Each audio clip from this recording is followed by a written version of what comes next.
अस्सलाम वालेकुम नाज़रीन, सियासत टीवी के प्राइम टाइम में आप सबका तहदील से इस्तकबाल है। मैं हूं फरजान अहमद। सबसे पहले पेश है प्राइम टाइम की हेडलाइंस। वक्फ एक्ट के खिलाफ बतौर एहतजाज all India Muslim personal board ने बत्ती गुल करने के एहतजाज का किया ऐलान। 30 अप्रैल को शाम 9 बजे से 9:15 बजे के दरमियान बत्ती गुल की जाए और अलामती एहतजाज में करे अवाम शिरकत। तेलंगाना हुकूमत के वज़रा 24 घंटे कर रहे हैं काम, रियासती वज़ीर उत्तम कुमार रेड्डी ने किया दावा।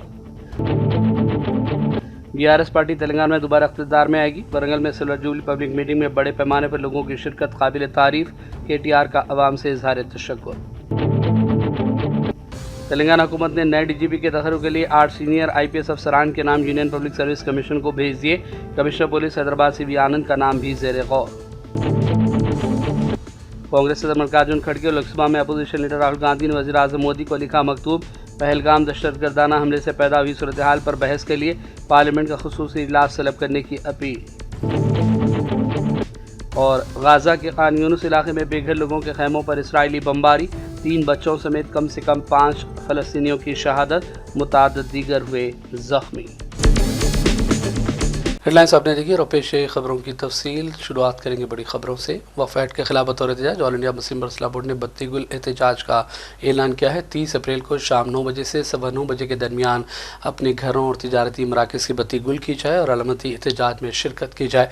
इस सिलसिले में बोर्ड के तेलंगाना यूनिट ने आज प्रेस कॉन्फ्रेंस का इनेकाद किया। हमारे नुमाइंदे मोहम्मद यूसुफ ने मुतल्लिका ज़िम्मेदारों से बातचीत की। एग्रीमेंट के इजहार के लिए मुख्तलिफ़ तरीक़े इख्तियार किए जाते हैं, तो उन्हीं में से एक तरीक़ा ये है कि कुछ पल के लिए हम अपने घरों की रोशनी को बुझाएं और बुझाकर गवर्नमेंट तक अपना एहतजाज दर्ज करवाएं। अरबाब इख्तिदार को बताएं कि हम आपके इस फ़ैसले के ख़िलाफ़ हैं। ये एक स्याह कानून है। जिस तरह रात की तारीकी में इंसानी समाज आज जी नहीं सकता, उसी तरह आपके इस कानून के तहत हम जी नहीं सकते हैं। तो इस तरह के प्रोटेस्ट किए जाते हैं और पर्सनल बोर्ड ने ये प्रोटेस्ट कल यानी 30 अप्रैल को रात में 9 बजे से ये प्रोटेस्ट शुरू होगा और पूरे मुल्क में ये प्रोटेस्ट किया जा रहा है। हम उम्मीद रखते हैं कि तेलंगाना और आंध्र प्रदेश इस प्रोटेस्ट को पूरी संजीदगी के साथ और बहुत ही सिंसियरिटी के साथ लेगा और तमाम लोग जो इस कानून के ख़िलाफ़ हैं वो अपने घरों की रोशनी को बंद करेंगे। जो इसके लिए टाइम फ़िक्स किया गया है वो रात में 9 बजे से है, तो 10 मिनट के लिए बत्ती गुल करनी है।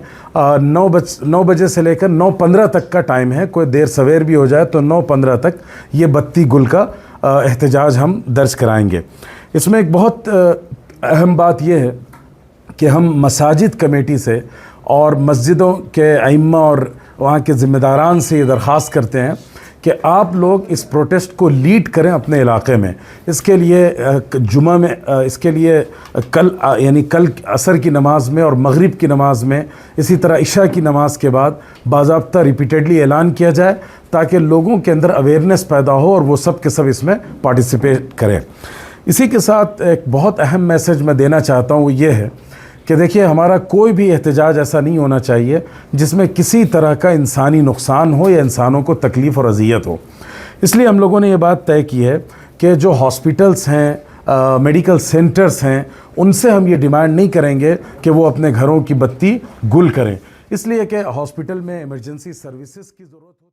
हैदराबाद के रुकन पार्लियामेंट असद ओवैसी ने भी कहा कि 30 अप्रैल को वक्फ एक्ट के खिलाफ बतौर एहतजाज और इंडिया मुस्लिम पर्सनल बोर्ड के एहतजाज में शिरकत करें और बत्ती गुल का एहतमाम किया जाए। उन्होंने कहा कि घरों और तिजारती मराकज़ में 30 अप्रैल को 15 मिनट के लिए लाइट्स को ऑफ कर दिया जाए। आप तमाम की इत्तला के लिए और आप तमाम से एक गुजारिश और रिक्वेस्ट है कि all India Muslim personal board ने वक्फ अमेंडमेंट बिल 2025 के ख़िलाफ़ जो एक पब्लिक प्रोटेस्ट को लॉन्च किया है, उसके एक प्रोग्राम के तहत कल 30 अप्रैल के दिन शाम में 9 बजे से 9:15 बजे तक बत्ती गुल का प्रोग्राम है। तो मेरी आप तमाम लोगों से दरमंदाना अपील है कि आप लोग कल अपने घर की लाइट रात में 9 बजे से 9:15 बजे तक बंद रखिए, ताकि हम नरेंद्र मोदी की हुकूमत को एक पैगाम दे सकें कि उन्होंने जो वक्फ अमेंडमेंट कानून बनाया है वो भारत के संविधान और ख़ास तौर से फंडामेंटल राइट्स आर्टिकल 14, 15, 25, 26 का ये वायलेशन है और ये ख़ास तौर से मुसलमानों के धर्म वक्फ बोर्ड में मदाखलत इस कानून के ज़रिए की जा रही है। तो मेरी आपसे गुजारिश है कि आप लोग कल 30 अप्रैल के दिन रात में 9 बजे से 9:15 बजे तक 15 मिनट के लिए अपने घर की, अपने दुकान की लाइट को सिर्फ 15 मिनट के लिए बंद करके अपने एहतजाज को दर्ज करवाइए और एक पैगाम दीजिए कि ये कानून एक काला कानून है जो भारत के संविधान के खिलाफ और फंडामेंटल राइट्स के खिलाफ बनाया गया है। मेरी आप तमाम से ये अपील है। तेलंगाना मार्च के हवाले से आज प्रेस कॉन्फ्रेंस का एहतमाम किया गया। तेलंगाना और Andhra Pradesh joint action committee की जानिब से तहरीक मुस्लिम शबान के दफ्तर हैदराबाद पर प्रेस मीट रखी गई। वक्फ एक्ट के खिलाफ बतौर एहतजाज तेलंगाना मार्च का प्रोग्राम बरकरार रखने का फैसला किया गया। ताहम पुलिस की जानिब से चूँकि कहा गया कि शहर के हालात साजगार नहीं हैं, इसलिए अभी फौरी तौर पर तेलंगाना मार्च की तारीख नहीं दी गई है। इम्कान है कि मई के महीने में तेलंगाना मार्च होगा। सियासत टीवी के नुमाइंदे सैयद इस्माइल ज़बीउल्लाह से अमजदुल्ला खान खालिद और राशिद खान के अलावा दीगर कायदीन ने बातचीत की। मशवरा लिया गया, जो हम एहतजाज का ऐलान किए थे तेलंगाना मार्च जो 26 तारीख को मुनक़िद किया गया था, वो कुछ वजूहात की वजह से मुल्क के हालात को मद्देनज़र रखते हुए वो तेलंगाना मार्च को कैंसिल किया गया था। उसके बाद में आज हमारे मुश्ताक मलिक साहब ने ऐलान किया कि वो तेलंगाना पुलिस से बिल्कुल राब्ते में हैं और इंशाल्लाह मई के दूसरे वीक में ये एहतजाज मुनक़िद करने वाले हैं। और पुलिस परमिशन दो या पुलिस परमिशन ना दो, जैसे कि हमें इत्तला मिली है, कमिश्नर ऑफ पुलिस ने जो है जॉइंट एक्शन कमेटी के सदर मोहतरम मुश्ताक मलिक साहब से गुजारिश की है कि बजाय 4 तारीख के जो है आप लोग जो है नई तारीख का ऐलान करिए। तो लिहाजा आज की मीटिंग में यह तय किया गया है कि 4 तारीख के बजाय जो है इंशाअल्लाह ताला अनकरीब यानी मई के महीने में कोई और तारीख में जो है तेलंगाना मार्च का नई तारीख का ऐलान किया जाएगा। तो लिहाजा हम आवाम से जो है यही चाहते हैं कि हम ऑर्गेनाइज़रों से बात करके नई डेट का ऐलान करेंगे। तो हमारे को उम्मीद थी कि मई के पहले हफ्ते में हम जो है ये तेलंगाना मार्च का आगाज़ करेंगे, वो तेलंगाना मार्च करेंगे और संडे के दिन बोल के ऐसा 4 मई हमारे जहन में था। और कल हम लोग जब परमिशन दिलाए, आज दिन में भी दिलाए, तो पुलिस कमिश्नर का कल रात में मैसेज आया कि अभी शहर के हालात साजगार नहीं हैं और आप लोगों के लिए हम डिस्कशन करके न्यू डेट आप लोग ऐलान करिए, थोड़ी देर रुकिए। तो आज जो ऐलान होने वाला था वो आज ऐलान नहीं हुआ। इंशाल्लाह 1-2-3 दिन में हम लोग फिर से दोबारा बैठेंगे। बैठने के बाद में नए तेलंगाना मार्च जो जॉइंट एक्शन कमेटी का रहेगा अगेंस्ट वक्फ एक्ट, अमीर जामिया निज़ामिया मुफ्ती खलील अहमद ने तलबिया की गुज में आज़मीन हज के पहले काफ़िले को हैदराबाद से रवाना किया। इस मौके पर सदर नशीन हज कमेटी तेलंगाना सैयद शाह गुलाम अफजल बैबानी, अलमारूफ खसरो पाशा, सदर नशीन वक्फ बोर्ड सैयद अज़मतुल्ला हुसैनी, सदर नशीन अक़लियती मालियाती कॉरपोरेशन मोहम्मद उबैदुल्लाह कोतवाल और दीगर कई ज़िम्मेदारान मौजूद थे। इस मौके पर आज़मीन हज को मशवरा दिया गया कि वह हज के दौरान कसरत से इबादत का एहतमाम करें, दुआएँ करें और मदीना मुनव्वरा शरीफ में कसरत से दुरूद का एहतमाम किया जाए। सदर नशीन हज कमेटी तेलंगाना सैयद शाह गुलाम अफजल बैबानी और दीगर ने इस मौके पर सियासत टीवी के नुमाइंदे फ़हीम अंसारी से बातचीत की। 2025 हज का पहला काफिला यहाँ से रवाना हो चुका है, जिसमें 262 आदमी सवार हुए और 1 महीना पूरा सिलसिला जारी रहेगा। हुकूमत की तरफ से और तेलंगाना स्टेट हज कमेटी की तरफ से 3 महीने कबल हज के तरबियती क्लासेस का आगाज किया गया। उनको मनासिक हज बतलाए गए। उसके बाद सेहत के लिए हज के लिए पहला कदम पैदल से, क्योंकि कई साल शदीद गर्मी थी, पैदल चलना हुआ, तो हमारे ख़वातीन कम चलती हैं, चलने के ताल्लुक से बताया गया, हेल्थ के लिए ताल्लुक से बताया गया। उसके बाद अल्हम्दुलिल्लाह यहाँ पर बेहतरीन खाने का इंतजाम है, वैक्सीनेशन हुआ है। ये आंध्रा के भी 80 बार जो है जी, आंध्रा के भी 1200 यहाँ से है। वो लोग यहाँ आ रहे हैं और भी यहाँ है, तो मैंने ठीक है। आंध्रा वाले हम खाने में दही खाते बोलता है, उनके साथ जो है उनके खाने में दही भी दिया गया। ऐसा उस किस्म में खाना रखा। कर्नाटका 11 स्टेट के लोग यहाँ से जा रहे हैं, 11 स्टेट के लोग। महाराष्ट्र का इमिग्रेशन पॉइंट फ्री है, कोई भी सेलेक्ट कर सकता है। 11 स्टेट के लोगों की अब तक रिपोर्टिंग हुई है, तो यहाँ से जाएंगे इंशाल्लाह। देखिए, खादिमुल उज्जाज बोलते पहले 300 पे खादिम का लफ्ज आते, लोग समझ रहेंगे उनकी बागा और सर पे उठा ले। एक शख्स से क्या करता, हमारे सीएम साहब की नुमाइंदगी पर 300 से 150 पे किया गया है। हज इंस्पेक्टर रखा गया है और हमको सिलेक्शन करने का मौका दिया गया है। पहले पूरा अंदाजी में होता था, इसमें लंगड़ा टेढ़ा बिना सब सिलेक्ट हो जाते थे। अब हम सेल्समैन इनके 3 एग्जामिनेशन लिए है, पुलिस वालों को ज्यादा लिया हूँ, चुस्त रहे, उनका कॉन्शियस यानी नजर तेज होती है। अस्सलामुअलैकुम वरहमतुल्लाहि वबरकातुहू। अल्हम्दुलिल्लाह, अल्लाह तबारक व तआला का शुक्र है, फजल है, करम है। अल्लाह तबारक व तआला ने हज की शहादत हमको नसीब फरमाई है और जो है हज बैतुल्लाह बहुत बड़ी बात है। अल्हम्दुलिल्लाह, अल्लाह ने हमको चुन लिया है और ये हज की शहादत और आकर देखा मैं हज हौज में, अल्हम्दुलिल्लाह यहाँ की गवर्नमेंट और काफी सहूलतें दी हैं। जितने भी हज्जा जा रहे हैं आराम से इत्मीनान से जो है अपने तमाम चीजों से इस्तेफादा हासिल कर जो है यहाँ से रवाना हो रहे हैं। काफी अच्छा इस्तकबाल हुआ यहाँ पर, बड़ी खुशी हुई।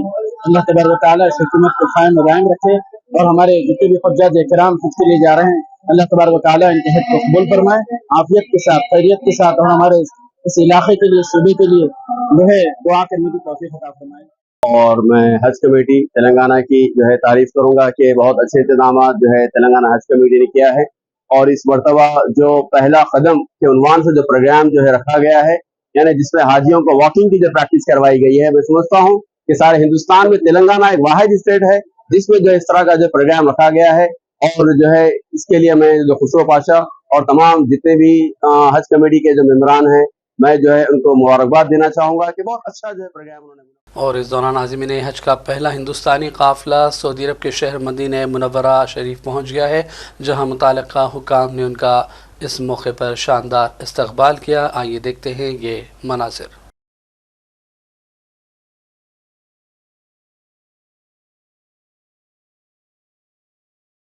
रियासती वज़ीर उत्तम कुमार रेड्डी ने कहा कि तेलंगाना हुकूमत के वज़रा 24 घंटे काम कर रहे हैं। उत्तम कुमार ने कहा कि कांग्रेस हुकूमत अवामी हुकूमत है और हम 24 घंटे अवाम की खिदमत अंजाम देने के लिए मुसलसल दिन और रात काम कर रहे हैं। ఒకటే విషయం చెప్పాలి మీకు ప్రియ మిత్రులారా, నల్గొండ కాంగ్రెస్ కార్యకర్తలారా, అన్నలు తమ్ముళ్ళు అక్కలు చెల్లెలు, మేము ఈ మంత్రి పదవి ఈ ప్రభుత్వంలో ఏదో లగ్జరీ కోసమో ఏదో సుఖంగా బతకడానికి కాదు. నేను మీ ఉత్తమన్నగా ఈ సభాముఖంగా మనవి చేస్తున్నా, ప్రమాణ స్వీకారం తర్వాత ఒక్క రోజు గాని ఒక్క గంట గాని సెలవు తీసుకోలేదు. 24 గంటలు 365 రోజులు తెలంగాణ ప్రజలకి, ప్రత్యేకంగా ఉమ్మడి నల్గొండ జిల్లా ప్రజలకి ఏ విధంగా ప్రభుత్వం ద్వారా మెరుగైన సేవలు అందించాలో నిరంతరం కష్టపడుతున్నాం, కృషి చేస్తున్న విషయం కూడా ఈ సభాముఖంగానే మనం చేస్తున్నాం। साबिक़ा रियासती वज़ीर केटीआर ने ऐलान किया कि पार्टी तेलंगाना में दोबारा इक़्तिदार में आएगी। वो वरंगल में पार्टी की सिल्वर जुबली पब्लिक मीटिंग में बड़े पैमाने पर आवाम की शिरकत पर मसरत का इजहार कर रहे थे। पार्टी के कारकुन और कायदीन से खिताब में केटीआर ने लाखों लोगों का तहे दिल से शुक्रिया अदा किया जिन्होंने केसीआर की क़यादत पर एतमाद का मुजाहरा किया और BRS के जलसे में शिरकत की। उन्होंने सिल्वर जुबली मीटिंग को हिंदुस्तानी सियासी तारीख के एक बड़ी अवामी इज्तिमा से ताबीर किया। केटीआर ने दावा किया कि लाखों लोग पैदल चलकर जलसेगाह पहुँचे, जो तेलंगाना के अवाम के अज़ाइम को ज़ाहिर करता है। केसीआर ने मुस्तक़बिल की तहरीकों की ज़ाती तौर पर क़यादत के लिए पुरज़म है। उन्होंने पार्टी कैडर पर जोर दिया कि वो कांग्रेस की क़यादत वाली हुकूमत की नाकामी, नाइंसाफ़ी और बदउनवानी के ख़िलाफ़ जिद्दोजहद तेज़ करने तैयार रहे। इस दौरान ये भी इत्तला है कि केटीआर जिम में वर्जिश के दौरान उनकी रीढ़ की हड्डी में चोट आई है, जिसके बाद डॉक्टर ने उन्हें चंद दिन आराम करने का मशवरा दिया है। एसएससी इम्तहानात के नतीजे चीफ मिनिस्टर तेलंगाना 30 अप्रैल को दोपहर 1 बजे चीफ मिनिस्टर रेवंत रेड्डी जारी करेंगे। इस सिलसिले में रविंद्र भारती ऑडिटोरियम हैदराबाद में तकरीब का इनेकाद अमल में लाया जाएगा और नतीजों का ऐलान किया जाएगा। मुख्तलिफ वेबसाइट्स पर एसएससी के स्टूडेंट्स अपना रिजल्ट देख सकते हैं। तेलंगाना हुकूमत ने 2 दिन बाद अपने ओहदे से रिटायर्ड होने वाली चीफ सेक्रेटरी शांति कुमारी को एक अहम जिम्मेदारी दी है। उन्हें doctor Marri Chinna Reddy human resource development institute की वाइस चेयरपर्सन मुकर्रर किया है। साथ ही इदारे की डायरेक्टर जनरल DG की इजाफी जिम्मेदारी भी संभालेगी। इस सिलसिले में सरकारी अहकाम जारी कर दिए गए हैं। याद रहे कि वो 30 अप्रैल को तेलंगाना चीफ सेक्रेटरी की जिम्मेदारी से सुबुकदोश हो जाएंगे, जिसके लिए सिर्फ 1 दिन का दरमियान में वक्त रह गया है। तेलंगाना हुकूमत ने नए डायरेक्टर जनरल ऑफ पुलिस की तकर्री के लिए 8 सीनियर IPS अफसरान के नाम यूनियन पब्लिक सर्विस कमीशन को भेज दिए। हुकूमत की जानिब से जिन अफसरान के नाम रवाना किए गए इनमें Ravi Gupta, Shivyanand, doctor Jitendra, Apte Vinayak Prabhakar, Kota Srinivas Reddy, B Shavad Reddy, doctor Sumaiya Mishra और शिखा गोयल के नाम भी शामिल हैं। UPSC 8 अफसरान में से काबिलियत, सीनियरिटी और सर्विस रिकॉर्ड की बुनियाद पर 3 नाम मुंतखब करके रियासती हुकूमत को वापस भेजेगा। मौजूदा DGP डॉक्टर जितेंद्र रवां साल 6 सितंबर को रिटायर्ड हो जाएंगे। दीगर अफसरान की रिटायरमेंट की तारीखें भी सामने आ रही हैं। रियासत में आला पुलिस इदारों के लिए जारी ये दौड़ ब्यूरोक्रेसी और सियासी हलकों में एक खास तवज्जो का मरकज बनी हुई है। GHMC कमिश्नर की हैसियत से आज RV किरण ने अपने अहदे का जायज़ा हासिल कर लिया। इस मौके पर ग्रेटर हैदराबाद म्यूनसिपल दफ्तर के मुताल्लिका अहदेदारान भी जायज़ा तकरीब के मौके पर मौजूद थे। नलागुंडा पुलिस और ड्रग्स के खिलाफ काम करने वाले खुसूसी पुलिस अमले ने मुश्तरका ऑपरेशन में गांजे के एक बैन रियासती गांजा स्मगलर और उसके मुकामी साथी को भी गिरफ्तार कर लिया। मुलजिमीन के कब्जे से भारी मकदार में गांजा और दीगर अशिया को जब्त कर लिया गया है। पुलिस हुकाम ने इस सिलसिले में एक प्रेस कॉन्फ्रेंस का इनेकाद किया और तमाम तर तफसीलात से आगाह किया गया। जबलपुर से है, दूसरा श्रीनिवासन राहुल चेन्नई से है और बाकी 2 अभिषेक एंड दावल ये दोनों हैदराबाद से है। अभिषेक ऑल दिस ये 4 लोग अभी इंजीनियरिंग ग्रेजुएट्स है। 2 लोग चेन्नई में बीटेक करा है, एक आदमी ने IIIT रायपुर में अभिषेक IIIT रायपुर में बीटेक करा है। मेन सप्लायर हर्षवर्धन श्रीवास्तव भी वो भी बीटेक पढ़ा है पुणे में। तो इजी लाइफस्टाइल के लिए, लाइविश लाइफस्टाइल के लिए, एक्स्ट्रावेगेंट लाइफस्टाइल के लिए एक आदमी ने स्टार्टअप शुरू करने के लिए ऐसा वंस देवर कंज्यूमर्स, पहला कंज्यूमर्स था, अभी उसमें पैसा है बोले तो उसको कंज्यूमर बन गए, कंज्यूमर से पेडलर बन गए, पेडलर से सप्लायर भी बन गए। इसमें बड़ी बात क्या है बोले तो ये लोग डार्क वेब में सर्च कर लेके रेडिट वगैरह ड्रग मार्केट को ऐसा कम्युनिटी में कनेक्शन डेवलप करके एक हैंडलर को पहचान लेके हैंडलर से ड्रग्स ऑर्डर कर ले रहे और ये डिलीवरी भी हवाला ऑपरेटर से पैसे ट्रांसफर कर रहे हैं और क्रिप्टो करेंसी में भी पेमेंट हो रहा है। डिलीवरी प्राइवेट कुरियर से like Shri Anjaneyu, Shri Tirupati and DTGC courier से भी वो लोग बेच रहे हैं। ऐसा बिफोर ये कंसाइनमेंट भी डिलीवरी होने से पहले ही वो क्लाइंट जो रहता है, वो एंड यूजर जो रहता है, वो कार्गो ऑफिस जाके वो ट्रैक आईडी बता के, एड्रेस बता के वो कंसाइनमेंट को ले रहे थे। बट इसमें क्या है, वो एड्रेस भी रॉन्ग हो रहा, मोबाइल नंबर भी रॉन्ग हो रहा। ये 4 लोगों को पकड़ के 1380 ग्राम्स ऑफ ऑर्गेनिक गंजा, हमारा लोग कॉमन लैंग्वेज में बोलता है, वो his name is original gangster, it is nothing but cannabis, marijuana जो रहता है ना, मारुआना का 1380 grams purified marijuana, this is OG, otherwise called as OG, 1380 grams, 44 LSD strips और 250 ग्राम्स ऑफ मैजिक मशरूम्स। ये भी एक मशरूम है, फंगी है, बट इसमें क्या है। और बढ़ते ही चंद अहम कौमी और आलमी खबरों की जानिब। कांग्रेस सदर राज्यसभा में कायद हिज़्ब इख्तिलाफ मल्लिकार्जुन खड़गे लोकसभा में अपोजिशन लीडर राहुल गांधी ने वज़ीर-ए-आज़म मोदी को एक मकतूब लिखकर पहलगाम दहशतगर्द हमले से पैदा हुई सूरत हाल पर बहस के लिए पार्लियामेंट का खुसूसी इजलास तलब करने की अपील की। कांग्रेस सदर और साबिक सदर ने मोदी को लिखे गए अलग अलग खतूत में कहा कि मुल्क के इत्तेहाद का मुजाहरा करने का वक्त है, इसलिए ज़रूरी है कि पार्लियामेंट के दोनों ऐवानों का खुसूसी इजलास बुलाया जाए ताकि मजबूत पैगाम दिया जा सके कि मुल्क बहरान की इस घड़ी में मुत्तहिद है। पार्टी ने दोनों खतूत आज मीडिया के लिए जारी कर दिए, जो आप स्क्रीन पर देख सकते हैं। और इस दौरान कांग्रेस लीडर जयराम रमेश ने भी मीडिया से बातचीत कर कहा कि मसला हसास है, इस मामले पर ऐवान का इजलास बेहतर होगा और मोदी को न सिर्फ पार्लियामेंट के खुसूसी इजलास में शिरकत करना चाहिए बल्कि तमाम मुबाहिस में मौजूद रहना चाहिए ताकि मुल्क की सलामती और इससे जुड़े दीगर अमूर पर तफसीली तबादले ख्याल हो सके। निवेदन किया है, देश के हित में ये निवेदन किया है, जनता के हित को देखकर ही हमने ये निवेदन किया है।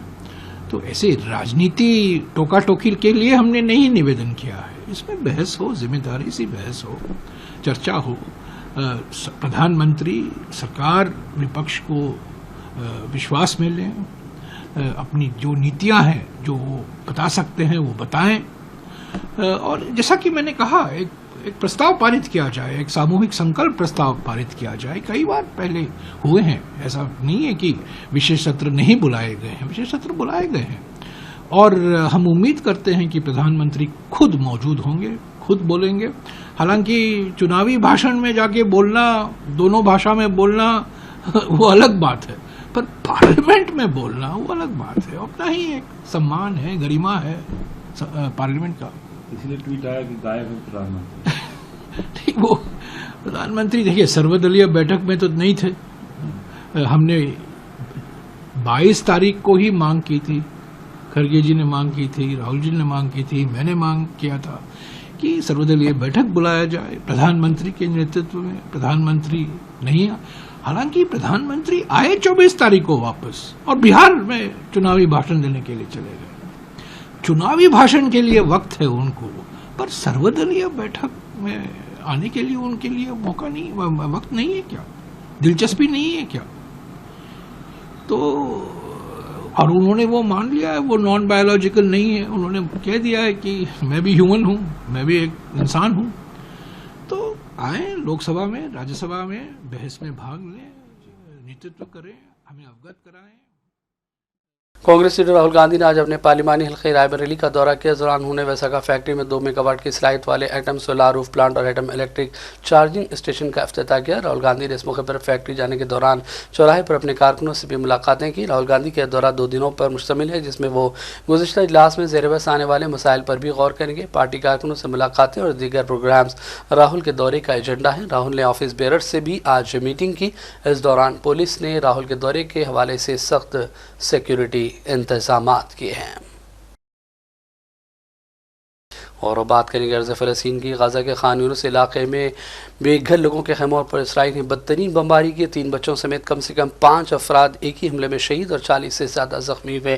शहदा और ज़ख्मियों को बरतानवी हॉस्पिटल और रेड क्रॉस हॉस्पिटल मुंतकिल किया गया। गजा पट्टी पर इसराइली जारियत 43 दिनों से फिर एक मरतबा जारी है। इस दौरान बमबारी में बेघर अफराद के खैमों पर हमले जारी हैं। ज़ालिम इसराइली हमलों के दौरान बच्चों और आम शहरियों पर हमलों के वाक़यात बढ़ गए। हालिया दिनों में फ़लस्तीनियों के क़त्ल-ए-आम में शिद्दत आई और हर चंद मिनट बाद फ़लस्तीनियों की शहादत की इत्तलात आ रही हैं। पीर की सुबह से गजा पट्टी पर जारी इसराइली हमलों में कम से कम 45 शहादतों की इत्तलात है, जबकि फ़लस्तीनी वज़ारत सेहत ने कहा है कि जुमेरात 24 अप्रैल से अब तक 312 फ़लस्तीनी लुक़्मे अजल बन गए, जबकि दर्जनों ज़ख्मी हुए हैं। और अब आखिर में हेडलाइंस पर डालेंगे एक और नज़र। वफ़ एक्ट के खिलाफ बतौर एहतजाज all India Muslim personal board ने बत्ती गुल करने के एहतजाज का किया ऐलान। 30 अप्रैल को शाम 9 बजे से 9:15 बजे के दरमियान बत्ती गुल की जाए और अलामती एहतजाज में करे अवाम शिरकत। तेलंगाना हुकूमत के वज़रा 24 घंटे कर रहे हैं काम, रियासती वज़ीर उत्तम कुमार रेड्डी ने किया दावा। BRS पार्टी तेलंगाना में दोबारा इख्तियार में आएगी। वरंगल में सिल्वर जुबली पब्लिक मीटिंग में बड़े पैमाने पर लोगों की शिरकत काबिल तारीफ। KTR का अवाम से इजहार तशक्कुर। तेलंगाना हुकूमत ने नए DGP के तखर्रुक के लिए 8 सीनियर IPS अफसरान के नाम यूनियन पब्लिक सर्विस कमीशन को भेज दिए। कमिश्नर पुलिस हैदराबाद CB आनंद का नाम भी ज़ेर गौर। कांग्रेस सदर मल्लिकार्जुन खड़गे और लोकसभा में अपोजिशन लीडर राहुल गांधी ने वज़ीर आज़म मोदी को लिखा मकतूब। पहलगाम दहशतगर्दाना हमले से पैदा हुई सूरत हाल पर बहस के लिए पार्लियामेंट का खुसूसी इजलास तलब करने की अपील। और गाज़ा के खान यूनिस इलाके में बेघर लोगों के खैमों पर इसराइली बमबारी, 3 बच्चों समेत कम से कम 5 फ़लस्तीनियों की शहादत, मुताद्दिद दीगर हुए ज़ख्मी। प्राइम टाइम का सिलसिला फ़िलहाल यहीं ख़त्म करते हैं। मोहम्मद फरजान अहमद को पूरी टीम के साथ इजाज़त दें। देखते रहिए सियासत TV। अल्लाह हाफ़िज़।